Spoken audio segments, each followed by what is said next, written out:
Body horror meets relationship drama? Sure, what the hell. Hi everybody, Anthony here from Awesome Anthony Productions, and today I'm going to give you my review of the latest horror release from Neon, Together. But before we get started, please leave a like, and at the end of the video, if you think I've earned it, please subscribe and ring that bell so you never miss any of my new reviews.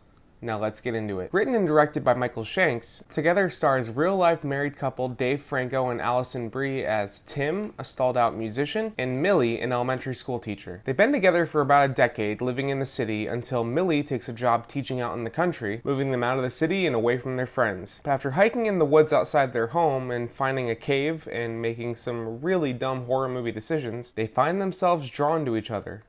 Literally. There were three things that got me hyped about this movie when I first heard about it. Number one, Dave Franco and Alison Brie. I'm a big fan of both of these actors, and in my experience, people with mostly comedic stuff under their belts can turn in some really great performances in horror movies. Two, the promise of more body horror. Something I've been on a real kick for between recent gems like The Substance and The Ugly Stepsister. Number three, it's a horror movie, and those are like the bread and butter of my channel. So I definitely went in excited, but still tried to manage my expectations. And honestly, there's a lot to like here, even if not every part sticks the landing. First, Dave Franco and Alison Brie. These two are electric enough just in interviews and posts, and their chemistry hits hard on the big screen. There are a lot of heavy overtones here related to codependency and complacency in your relationship, and Brie and Franco lean hard into all of it. You feel the cracks and tension forming in Tim and Millie's relationship early on in the film.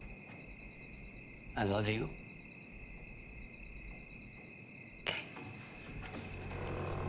And the fact that it just builds and builds until you can nearly feel it through the screen really makes this an intense watch, especially when you have one member of the couple, Tim, immediately aware of what's going on with all this supernatural shit, while Millie just chalks it up to him being codependent and not handling the move well. We can thank not just the performances for this feeling so real, but also the writing and direction from newcomer Michael Shanks. Every interaction between Tim and Millie just feels real, and can go from heartwarming romance to awkward tension in literal seconds. There's even a hefty dose of comedy here, put in at just the right moments to keep things from ever feeling too heavy.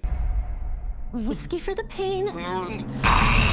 There's only one part where I felt like the writing kind of fell off a little bit, and that's in the third act. But for the most part, this script and story are tight, well-paced, and a great excuse for Dave Franco and Alison Brie to act their asses off. Their performances really do run the gamut, and their relationship conflict here, before we even get to the supernatural body horror stuff, feels natural. I mean, these two have been together for 10 years and seem to be going nowhere. Tim is a down-on-his-luck musician, chasing a dream that he's very close to aging out of, blaming Millie from taking him out of his life of contentment being surrounded by his friends. Though, of course, it's not that simple. They're both very layered characters, and before we even get to any of the real horrific stuff, you're fully invested in their relationship and their problems. And then we get to the scenes involving body horror. Now let me just preface this by saying that if you saw either of the films I mentioned earlier, The Substance or The Ugly Stepsister, please don't go into this expecting more of that. Those movies take their body horror very far, to the point of basically having gross out scenes, and this movie doesn't really go for that kind of angle. It's not about an obscene amount of gore or torture. There's not even really that much blood here. No, it's about these two characters literally fusing together and doing everything they can to resist it, playing heavily into those themes of codependency that I mentioned earlier. But that being said, this is still not for people with a weak stomach. There's scenes of hands fusing together, lips getting stuck together, an absolutely insane sex scene. There's plenty here to make genre fans happy, let's just say that.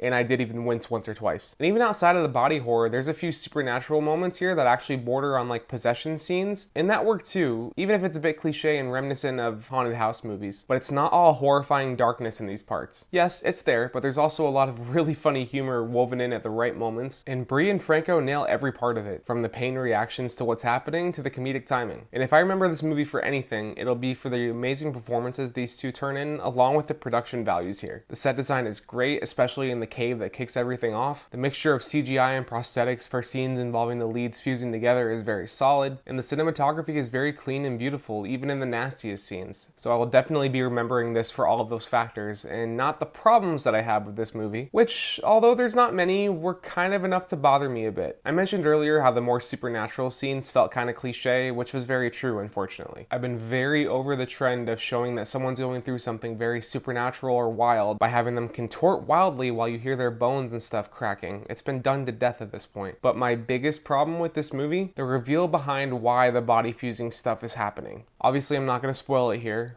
but it makes sense, it's visually depicted well, and it explains just enough to clue you in without spelling everything out. But man, was I very disappointed. I was hoping it would be something a little more profound, tying back into those themes that I mentioned earlier, but instead I was just sitting there like, really? Okay, we're doing this again. And though it doesn't take too much away from the film as a whole, I definitely felt it took a lot of the wind out of my sails and I left with more mixed feelings rather than just really enjoying it like I thought I would. Overall, though the big reveal leaves a lot to be desired and some of the supernatural elements feel very cliche, this is still a strong body horror movie with great lead performances from Alison, Brie, and Dave Franco, nasty and scary scenes that never go too far, a tight, realistic, and occasionally hilarious script, and a solid directorial debut from Michael Shanks. And that's my review of Together. Thank you so much for watching. If you like this review, you know exactly what to do. Please leave a like, subscribe, and ring that bell so you never miss any of my new reviews. While you're at it, you can scroll down the description below, find the links to my socials, leave a comment, let me know if you saw this movie and what you thought, and if you want more of my content, you can click or tap on these cards right here. I'll take you to my review of The Bad Guys 2, or just over to my channel where you can check out the rest of my reviews. Thanks for watching, everybody, and I will see you next time for my review of The Naked Gun.